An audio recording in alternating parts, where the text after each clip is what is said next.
Untuk hari ini kita akan membahas more with relationship. Jadi details ataupun rincian-rincian ya, pembahasan tambahan mengenai relationship. Jadi yang kemarin kita bahas itu sebenarnya merupakan pembahasan-pembahasan yang dasar gitu ya. Jadi dasarnya dari relationship. Yang sekarang ini adalah more with relationship. Kemudian objektifnya, this lesson cover the following objective. Yang pertama, identifying part relationship. Nah, part relationship ini ada kaitannya dengan ini ya. Jadi di model apa? Database modeler ya. Itu kan ada one to many sama one to many identifying gitu ya. Nah, part itu nanti ada kaitannya dengan tersebut. Kemudian ada resolve many to many relationship. Memecahkan permasalahan yang ada atau yang timbul dalam relasi many to many. Kemudian identify and illustrate non-transferable relationship. Membahas mengenai relationship yang berjenis non-transferable. Kemudian ada mengenai supertype dan subtype. Kemudian ada hierarchical, recursive, and arc relationship. Ya, kita akan nanti bahas satu persatu. Ya, kita akan masuk yang pertama di part relationship. Ya. What is the UID of the account entity? Jadi di entitas account ini UID-nya itu adalah number ya, terlihat di sini. Di bank juga number, di account juga number. The UID requires, jadi the UID of yang sedang dibahas ya, require both the account number and the relationship between bank and account. Jadi UID account ini sebenarnya nggak cukup kalau cuma number saja. Jadi account number saja itu nggak cukup. Jadi UID-nya itu harus ditambahi dengan, jadi ada number, account number ini UID, terus kemudian ada juga di sini bank number, gitu ya. Di sini bank number, gitu ya. Jadi dia harusnya itu ada UID-nya bank number juga. Nah, kalau kebutuhan seperti ini ada tambahan bar-nya. Jadi bar ini adalah bar-nya. Bar ini adalah bar. Nah, bar itu disebut ini ya. Jadi ini bar-nya. Nah, konteks yang seperti apa sih yang butuh bar relationship seperti ini? Ini konteksnya misalkan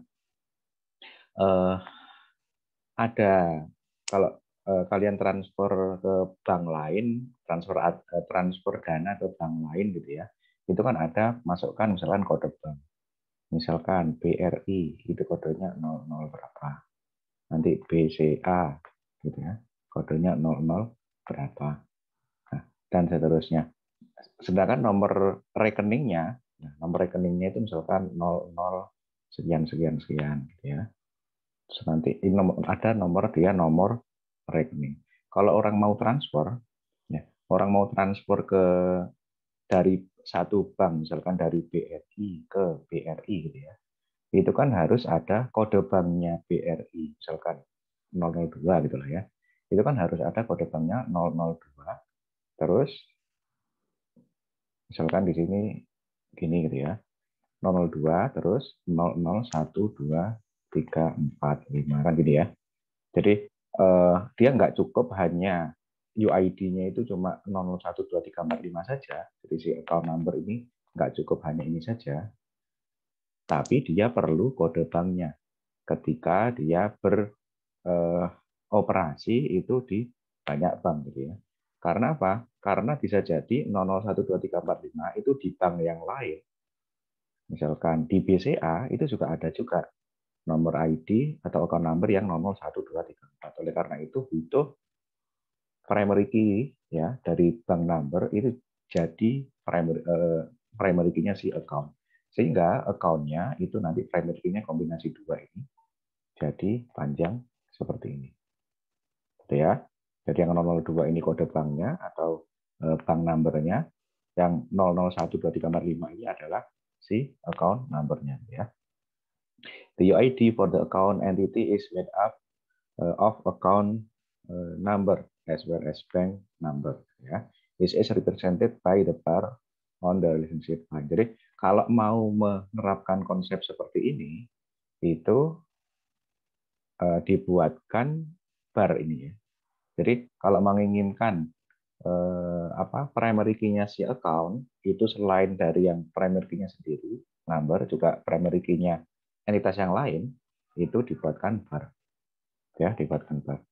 Tuh, kenapa Pak kok kalau misalkan nggak tanpa bar pun itu kan primary key-nya si bank akan masuk ke account karena primary key akan masuk di sisi yang many ya. Nah, memang benar for primary key-nya si bank number itu akan masuk ke account number. Jadi di sini nanti akan ada foreign key bank number. Tapi si bank number yang di account itu tidak jadi primary key. Ya, jadi dia hanya sekedar tidak jadi unique identifier ya. Tidak jadi unique identifier. Jadi dia hanya sekedar foreign key saja. Unique identifier-nya tetap satu, tetap number ya kalau tidak ada barnya. Ya, ini adalah penambahan bar. Oke. Ya, kemudian identifying relationship with multiple entities. Ya, an entity can be uniquely identified through multiple relationship. Ya. Jadi sebuah entity ini dia bisa dibuat bar, gitu ya. Jadi dapat unique identifier dari entitas yang lain itu nggak cuma dari satu seperti yang sebelum tadi, tapi dia bisa multiple entities. Jadi dari dua entitas, gitu ya. Seperti ini, di sini kan ada gambar bar, di sini juga ada gambar bar, gitu ya. Ya. Hal ini berarti apa? The UID for work assignment is employee ID and project number. Jadi UID-nya si work assignment itu kalau dilihat di sini kan date assign itu bukan UID, duration itu bukan, position juga bukan UID. Tidak bisa dijadikan UID. Nah, UID-nya apa? UID-nya itu ya si employee ID ini ya nanti akan masuk ke sini. Si project number-nya juga ya, project number juga akan masuk sini. Tapi nggak hanya sekedar jadi foreign key, tapi dia akan jadi UID. Ya, jadi UID dan ini juga akan jadi UID. Ya, karena apa? Karena ada barnya ini. Ya, jadi nggak hanya satu saja, seperti yang di slide sebelumnya ya, one to many seperti itu, tapi dia bisa berasal dari dua entitas. Nah, kalau kita lihat di sini memang mengantarkan ke intersection entity ya, jadi bentuknya seperti intersection entity. Oke, kemudian many to many relationship. Ya, atribut describe only entity. Jadi atribut ini tempatnya hanya ada di entitas, tidak boleh ada di relasi, ya. If attribute describe a relationship, jadi kalau ada atribut yang dia itu sebenarnya atributnya si relasi, gitu ya. The relationship must be resolved. Oke, jadi bentuk di sini ada bentuk antara order dan produk. Satu order bisa banyak produk, ya. Jadi satu catatan order itu bisa banyak produk, satu produk bisa muncul di banyak catatan order. Oke, di sini pertanyaannya, where would you add the quantity attribute? Jadi dicari di sini, quantity itu nggak bisa masuk ke sini ya, nggak bisa masuk ke sini. Ini dia juga nggak bisa masuk ke sini. Ya, jadi si quantity ini sebenarnya atributnya siapa sih? Atributnya order, oh nggak bisa, bukan. Dia bukan atributnya order. Produk juga tidak. Nah, si quantity ini sebenarnya atributnya si relasi. Ya, jadi order ke produk, produk ke order, relasinya dia punya atribut. Gitu ya. Relasinya itu punya atribut. Nah, untuk bisa meresolve atau memecahkan many to many permasalahan many to many gitu ya. Jadi si atribut quantity ini mau ditaruh di mana? Itu with a new intersection entity. Jadi dibuat intersection entity gitu ya. Jadi intersection entity. Jadi yang semula tadi order dan produk itu langsung many to many gitu ya. Kalau yang semula tadi kan misalkan di sini nggak lihat optionality-nya ya. Jadi kan many to many. Nah, dari many to many ini resolve-nya dibuat sini satu intersection entity tambahan gitu ya. Kemudian si order one to many ke intersection entity, si produk one to many ke intersection entity. Dan juga di sini dikasih bar, diperhatikan ya. Jadi di sini ada barnya. Oke. UID of order item is order number and product ID. Jadi memang si order item ini tadi memang resolve dari many to many ya. Jadi dia perwakilan sebenarnya dari relasi tadi kan ya, si order item ini. Nah, si quantity ini atributnya order item tadi. Ya. Sehingga dia aslinya nggak punya UID, nggak punya identifier. Tapi karena dibuat gambar seperti ini, itu UID-nya adalah order number gitu ya. Jadi si order number akan masuk ke sini. Ya. Si product ID itu juga akan masuk ke sini sebagai UID dan sini juga UID ya. Oke. Selanjutnya. Nah, karakteristik dari intersection entity. The relationship from the intersection entity are always mandatory.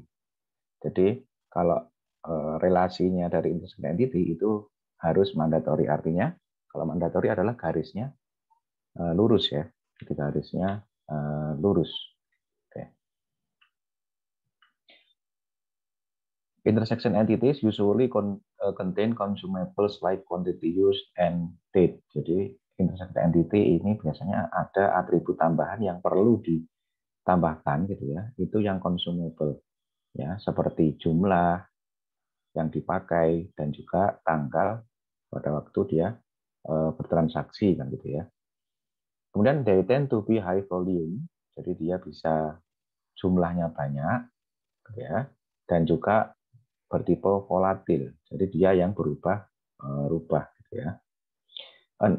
An intersection entity is identified by its two originating relationship atau identifying relationship gitu ya. Jadi dia dapat bar tadi ya dari relationship yang berhubungan gitu ya. Jadi dia dapat identify one to many identifying tadi ya. Oke. Nah, ini case scenario resolving many-to-many relationship. Matt, how would you resolve the following many-to-many relationship between the member and the book entities? Jadi di sini ada entitas member, username-nya ID, di sini ada apa UID-nya ID gitu ya. Kemudian ada entitas book, UID-nya ID juga. Dia many to many. Nah, cara resolve-nya bagaimana? Nah, dibuat satu intersection entity gitu ya. Jadi satu member ini ke intersection entity, di sini kasih bar, di sini harus mandatory yang masuk ke intersection entity ya. Nah, dari book ke book transaction juga dikasih ID ya. Jadi book ID nanti akan masuk ke sini ya. Ini harus mandatory di sini dan di sini juga harus dikasih bar atau identifying gitu ya. Oke. Nah, jadi ini nanti masuk ke sini. Ini juga masuk ke sini ya sebagai UID. Oke. Oke.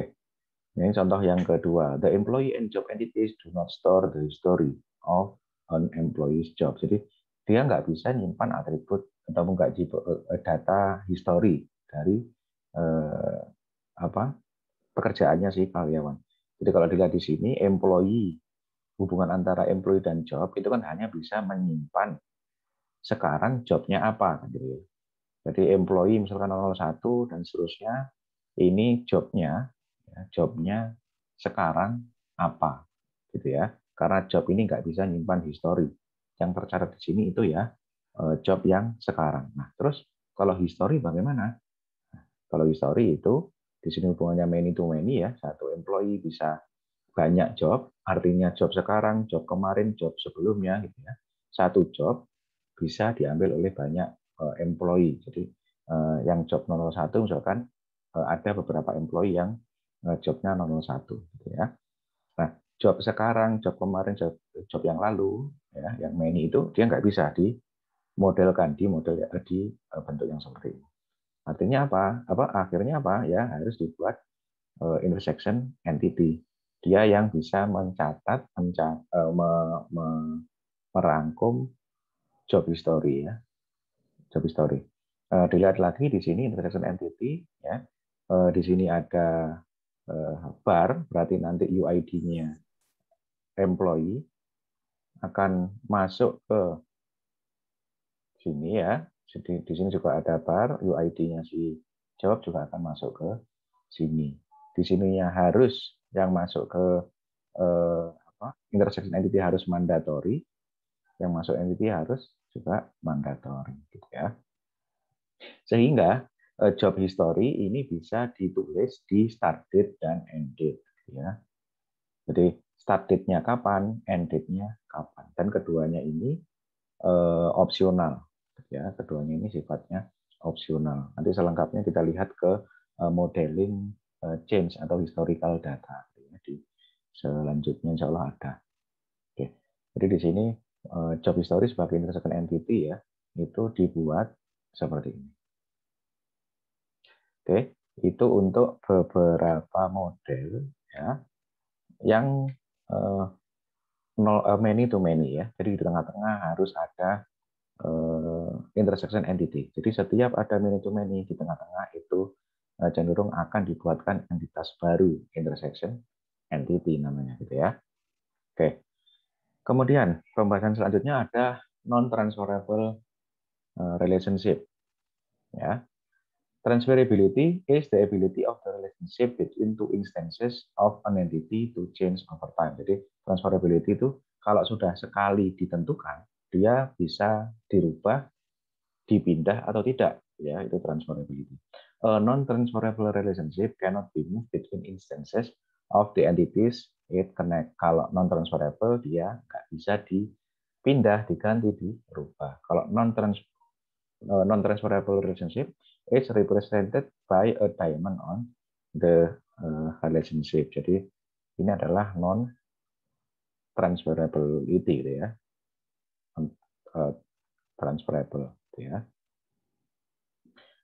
Ya, bentuknya diamond. Nah, maksudnya gimana sih non-transferable itu? Nah, one person must be born in one and only one country. Jadi satu orang ini pasti lahir di satu dan hanya satu country.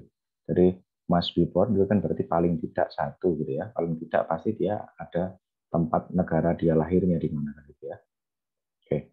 Nah, maksudnya non transferable itu kayak gimana? Kalau orang sudah lahir di suatu negara, catatan tersebut itu kan nggak bisa diganti. Dia lahirnya di situ ya pasti di situ, nggak bisa ganti ke country yang lain gitu ya. Misalkan awalnya di ID plus 62 gitu ya, dan nanti diganti di yang lain, itu kan tidak bisa. Itu namanya non transferable. Ini masih non transferable ya. Non transferable relationship can only be mandatory. Jadi ininya harus mandatory, garisnya harus mandatory ya. Harus mandatory. For example, the birth country of a person is non-transferable. Ini contoh yang tadi gitu ya. Kemudian case scenario. Kalau tadi negara kan lebih kita bisa menentukan pasti dia non-transferable gitu ya. Nah ini kita lihat skenario yang lain. Membership must be held by exactly one person. Jadi keanggotaan itu harus keanggotaan suatu kartu, suatu membership gitu ya, itu harus dimiliki oleh satu orang saja, jadi maksimal satu orang. Nggak bisa dia dimiliki bersama lebih dari satu orang gitu ya. The membership relationship cannot be moved to another person. Jadi kalau satu ID keanggotaan sudah di-generate ke satu orang, dia nggak bisa ID keanggotaan tersebut dirubah namanya ke orang yang lain gitu ya. Jadi one membership kalau sudah kalau sudah dimiliki oleh satu person ya dia non transferable, dia nggak bisa dibuat transfer dirubah ya ke person yang lain gitu ya. Nah, apakah semua membership kayak gini? Oh, tidak ya. Jadi nggak selamanya ini itu non transferable ya. Bisa jadi case-nya kalau membership itu memang bisa dipindah tangankan, bisa jadi juga ya ditentukan boleh gitu ya oleh si perusahaannya, bisa dipindah tangankan, bisa dijual gitu ya. Nah itu ya bisa aja, bisa aja. Nah tapi kalau konteks kebanyakan membership itu kan kalau sudah dibuat ya nggak bisa pindah ke orang yang lain. Kalau orang lain mau membership ikut membership juga ya buat sendiri, gitu ya. Buat sendiri. Oke. Oke. Kemudian pembahasan selanjutnya adalah supertype dan subtype. Supertype has a parent-child relationship with one or more subtype. Ya, jadi di sini ada supertype. Supertype ini parent-nya, ya. Parent-nya. Di sini adalah child-nya. Di sini juga, ya. Oke. With one or more subtype. Jadi dia bisa ada beberapa, gitu ya. Oke. Nanti ini primary key, foreign key, nanti termasuk masuk ke mapping ya. Saya nggak jelaskan dulu, nanti kita penjelasannya waktu di mapping subtype supertype aja. Oke. Subtype is a subgrouping of the entity in an entity type which has attributes that are distinct from those in other subgrouping. Jadi subtype ini adalah subgrouping ya. Jadi subgroupingnya dari si supertype. Tapi dan juga dia punya atribut yang distinct. Distinct itu apa? Bisa dibedakan antara atribut ini dan atribut ini. Jadi punya kekhasan. Jadi ada atribut tertentu gitu ya. Atribut tertentu itu punya khasnya si A. Ya. Jadi dia pasti nggak punya di atribut yang B. Atribut B pasti nggak punya atribut tersebut. Itu adalah atribut yang distinct. Sebaliknya kalau subtype B itu punya misalkan atribut-atribut yang lain yang dia itu hanya khasnya dia punyanya atribut B. Atribut A nggak punya atribut subtype A nggak punya dia atribut yang seperti itu namanya distinct ya. Jadi ke atribut yang khas gitu ya di subtype salah satu subtype. Menggambar subtype. Jadi gambarnya bukan seperti ini tadi ya. Subtype itu di sini bentuk gampangnya gitu ya. Nah, gambarnya seperti ini. Each subtype is a specialization of a supertype and therefore must be enclosed within an entity. Jadi subtype ini adalah spesialisasi dari supertype. Makanya si subtype ini digambar di dalam supertype. Ya. Jadi ini adalah subtype-nya yang di dalam ini ya. Ini yang di luar adalah supertype-nya. Yang di luar ini supertype-nya ya. Oke. The common attribute and relationship for all subtype must be listed only in the supertype, but they are inherited in every subtype. Jadi kalau ada atribut yang sama, ya di sini di masing-masing ini ada atribut, gitu ya. Jadi atribut yang dia itu sebenarnya semua health, life, liability dan order ini atribut yang sama, ya. Itu nulisnya harus di supertype. Jadi atribut-atribut yang common atau yang sama, yang pasti health, life, liability dan order ini pasti punya, itu nulisnya di supertype, gitu ya.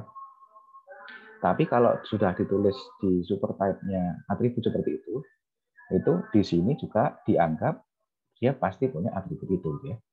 Jadi atributnya health apa? Itu atribut yang di supertype dan juga atribut yang khas di sini ya. Atribut yang khas di masing-masing supertype. Oke. A subtype can and would generally have attribute and relationship. Sebuah subtype ini bisa dan memungkinkan untuk punya atribut gitu ya.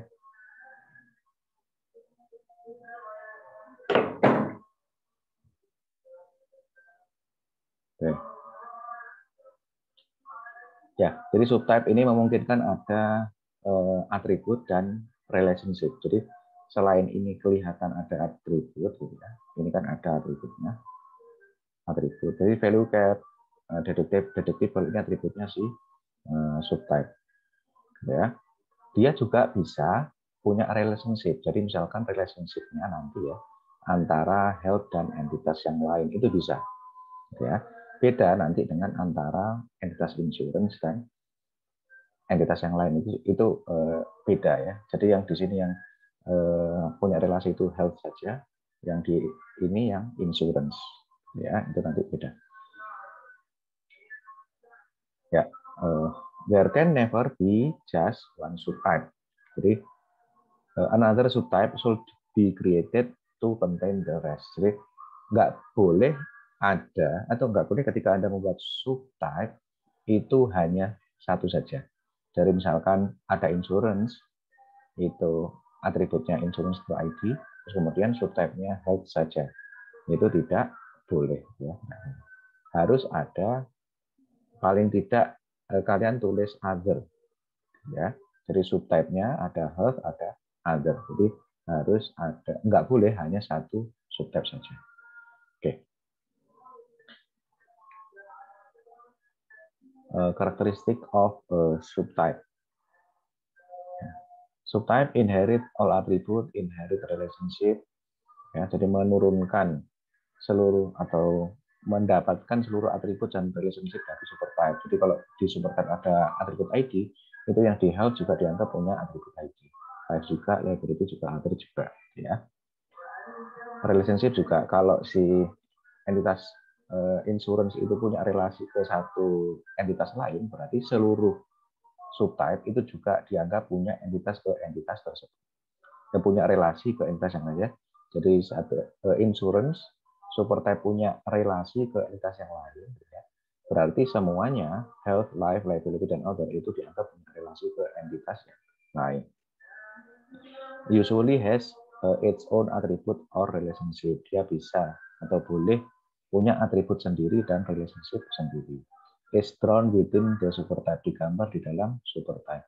Kemudian never exist alone. Dia nggak boleh hanya satu subtype saja dalam supertype. Kemudian may have subtypes of its own. Jadi di dalam subtype ada subtype, itu nanti ada di dalamnya. Ada contohnya setelah ini gitu ya. Kemudian has identical primary keys of the supertype and subtype. Jadi dia punya primary key, subtype dan supertype gitu ya.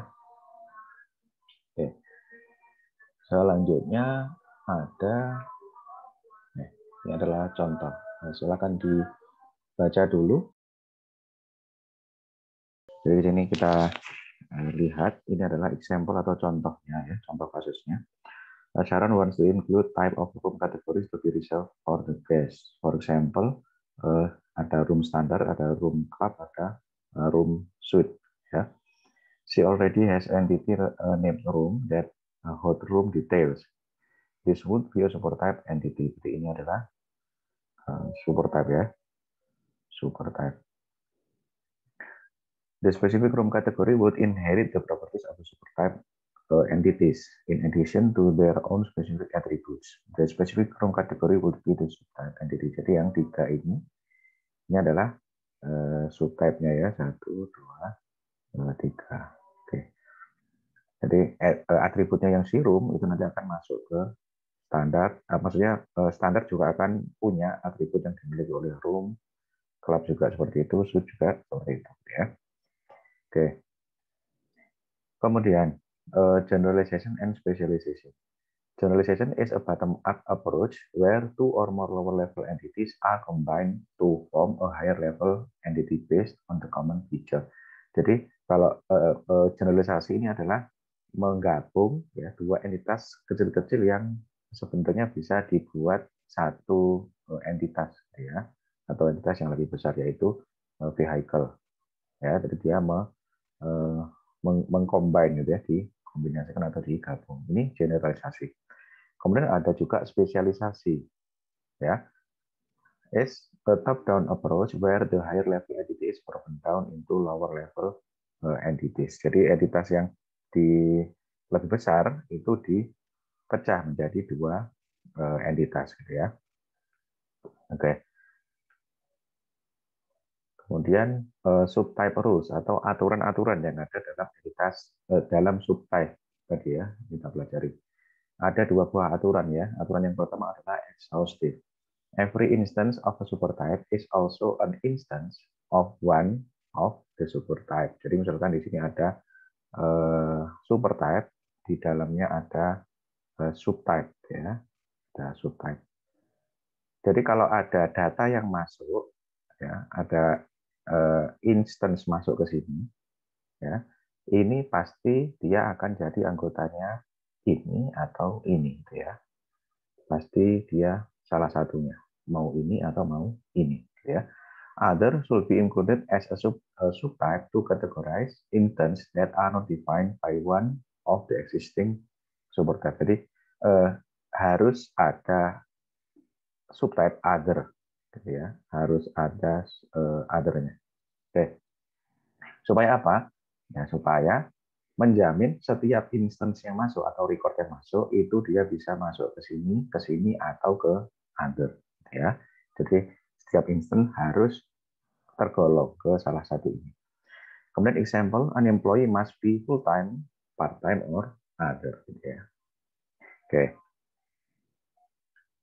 Kemudian yang kedua, aturan kedua, mutually exclusive.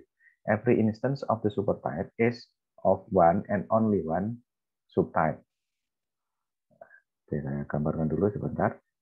Jadi di sini ada supertype, di dalamnya ada subtype. Misalkan ini yang ini other, gitu ya. Setiap ada instance masuk, ini ketika sudah dia tergolong ke sini, dia nggak bisa masuk ke sini dan sini. Ya, sebaliknya kalau nanti yang tergolong yang tengah, dia nggak bisa masuk ke yang atas dan yang bawah. Ya, dan juga demikian dengan misalkan dia sudah masuk ke other, dia nggak bisa ke yang tengah dan yang atas. Ya, ini adalah mutually exclusive. Example, an employee cannot be both full time and part time. Jadi harus salah satunya, dia full time atau part time. Jadi sifatnya dua itu tadi. Yang pertama exhaustive, itu setiap instansi yang masuk harus ada atau dia harus tergolong ke salah satu subtype.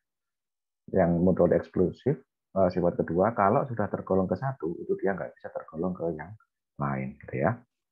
Oke. Kemudian identifying subtypes correctly. Is this subtype a kind of supertype, gitu ya? Have I covered all possible cases? Jadi kalau misalkan melihat apakah ini sudah benar sesuai konsep subtype supertype, ya caranya ya harus ada mencocokkan dengan dua aturan tadi. Apakah sudah exhaustive atau sudah mutually exclusive, keduanya harus tercapai keduanya. Have I covered all possible cases? Ya, jadi di sini possible cases ada manager, ada cook, ada order, ada other-nya. Ada order taker, ada other-nya. Oh, the best pasti yang exhaustive dia pasti bisa tercapai karena kalau nggak ada di manager, nggak tergolong di cook, order taker, itu dia pasti nanti tergolong ke order. Yang satu sudah pasti tercapai gitu ya. Does each instance fit into one and only one subtype? Ya, apakah masing-masing instance atau record itu kalau masuk ke sini itu dia kalau sudah satu dia nggak bisa masuk ke yang lain. Ya, jadi dilihat subtype-nya ini distinct atau enggak atributnya, ya. Contoh, kalau dia sudah jadi manager ya dia nggak jadi order taker. Kalau dia sudah jadi order taker dia nggak jadi cook, seperti itu ya. Dilihat subtype-nya ini harus distinct, berbeda secara penuh ya antara satu subtype dengan subtype yang lainnya. Oke, itu yang kedua mutually exclusive. Kemudian subtype ini juga bisa di nest atau bisa Ya, di dalam subtype ada subtype gitu ya. Jadi staff ini walaupun kelihatannya seperti ini juga dia sebenarnya masuk subtype juga gitu ya. Dia masuk subtype juga. Non-staff juga subtype juga akhirnya ya. Subtype juga. Nah, jadi dia bisa subtype-nya ini dia punya nested-nya ya. Dia yang ini nested, ini juga nested gitu ya. Nested subtype. Oke. Kemudian modeling hierarchical data ini pembahasan yang lanjutnya lagi ya. Memodelkan data yang secara hierarkis ya. Di sini gambar yang sebelah kiri ini represent hierarchical data as a set of one to many relationship ya. Maksudnya satu company ini bisa terdiri dari satu atau sampai banyak divisi. Satu divisi bisa terdiri dari 0 sampai banyak departemen gitu ya. Satu departemen bisa terdiri dari 0 sampai banyak tim. Nah, ini adalah hierarki karena memang hierarki perusahaan untuk kebanyakan juga seperti itu gitu ya.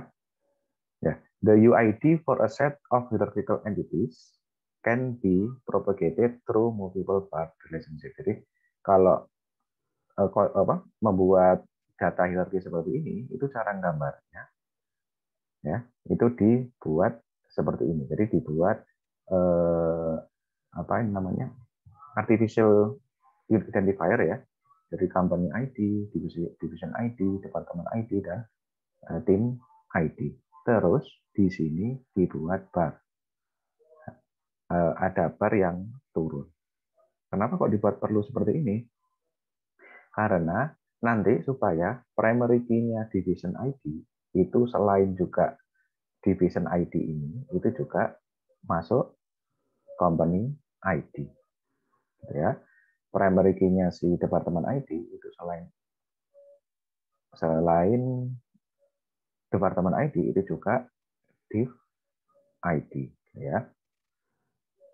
Oke, kenapa kok perlu demikian juga yang bawahnya ya? Primary-nya tim ID atau UID ya, UID-nya tim ID itu selain tim ID juga ada departemen ID gitu ya. Kenapa kok dibuat seperti itu? Untuk menjamin ya, menjamin keunikan UID-nya. Misalkan yang tim ini tim ID, kalau cuma UID-nya ini saja gitu ya. Kalau misalkan UID-nya ini saja, itu kan bisa jadi tim ID bisa redundant atau bisa sama dalam satu perusahaan ada tim ID itu nanti bisa sama itu bisa terjadi.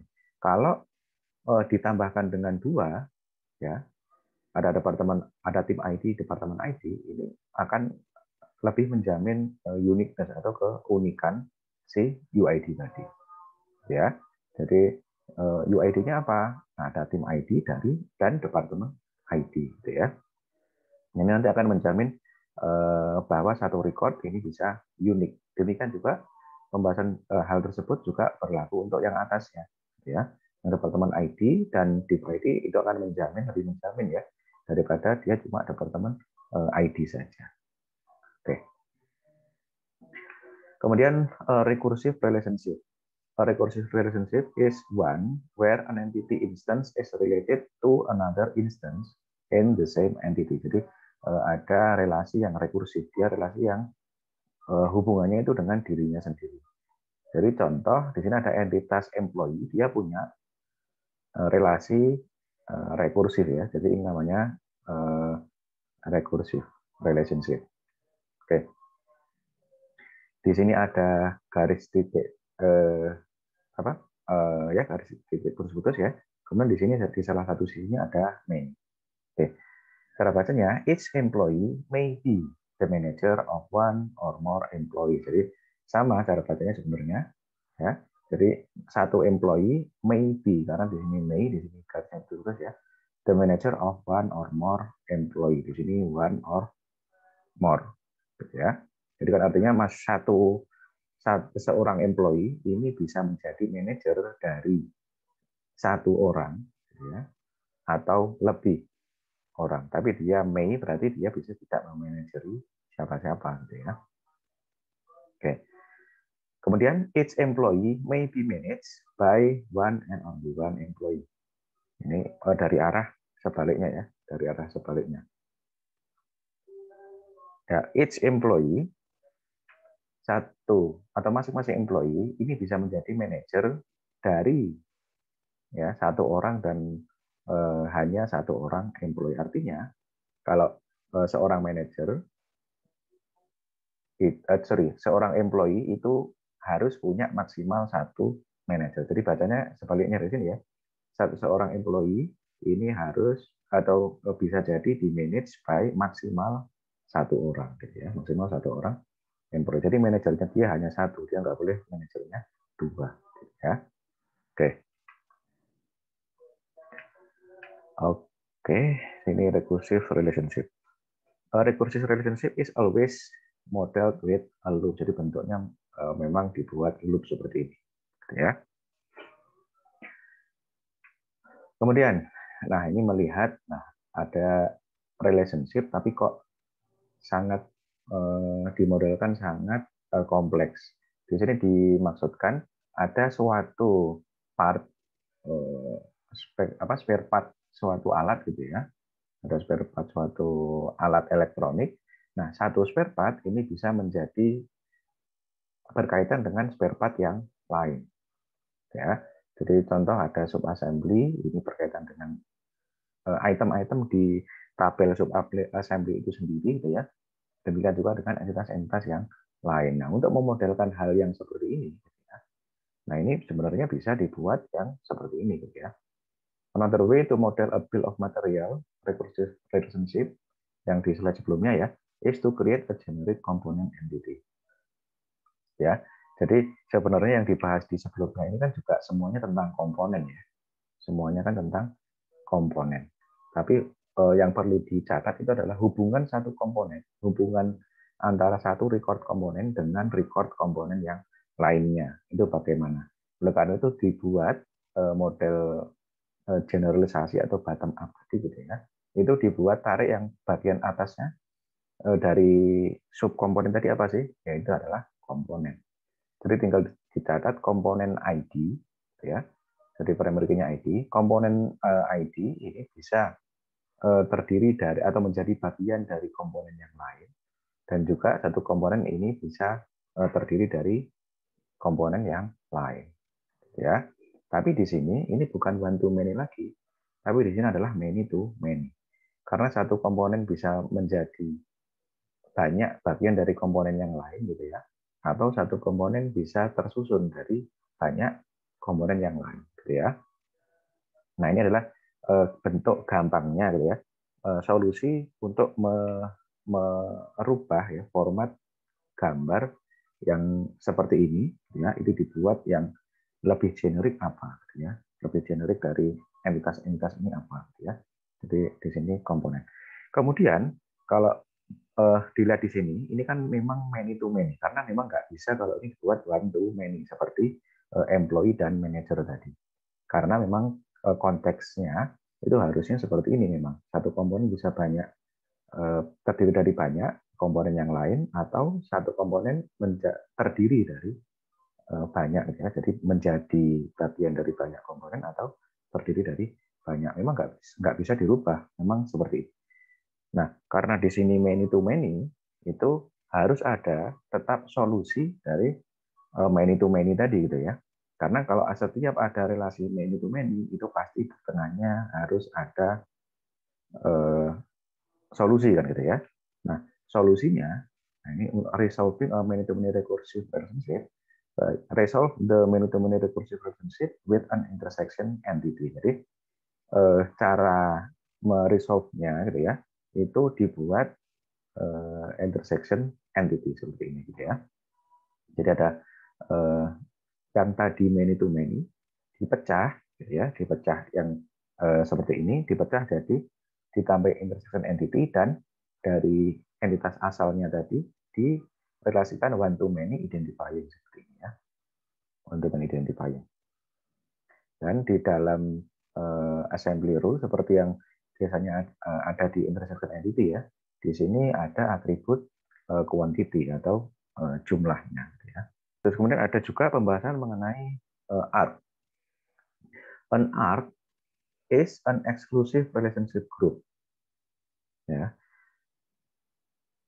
which is defined such that only one of the relationship can exist for any instance of an entity. The arc drawn between two relationships connects them and demonstrate mutual exclusivity. Jadi si arc ini sebenarnya konsepnya hampir sama dengan subtype dan supertype. Jadi kalau ada satu entitas, di sini ada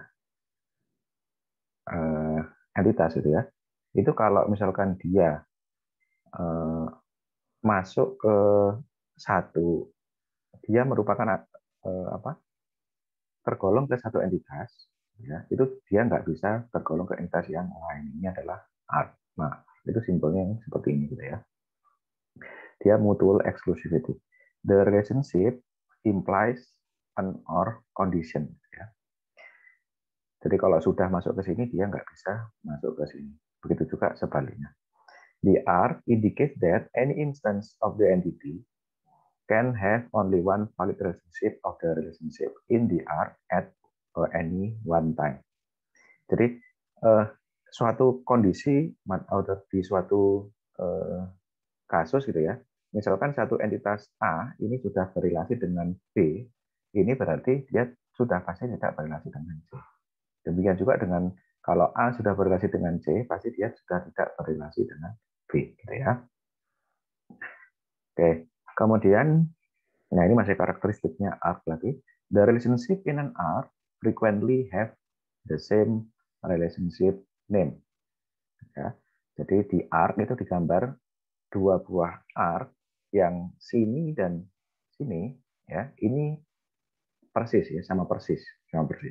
Apa saja yang persis itu same relationship name-nya sama, ya. Either all mandatory or all optional. Jadi optionality-nya juga sama. Cardinality-nya juga sama. Jadi kedua garis ini, garis yang sini dan garis yang sini itu sama persis. An arc belongs to a single entity and must include only relationship that originate from the entity. Jadi arc ini bentuknya seperti ini ya. Jadi dia berasal dari single entity dan juga ya, arc ini harus originate berasal dari suatu entitas. Jadi arc ini datangnya juga harus dari entitas ya. Oke. An entity may have multiple arc, but a specific relationship can participate only in a single arc. Suatu entitas ini pasti atau boleh jadi ya terdiri dari beberapa arc, tapi specific relationship can participate only in a single arc. Jadi kalau sudah partisipasi current employee ini kalau sudah berpartisipasi lewat ini, dia nggak bisa partisipasi ke arc yang lain lagi, gitu ya. Gitu. Kemudian an arc relationship is represented as the arc-shaped line across two or more relationship line.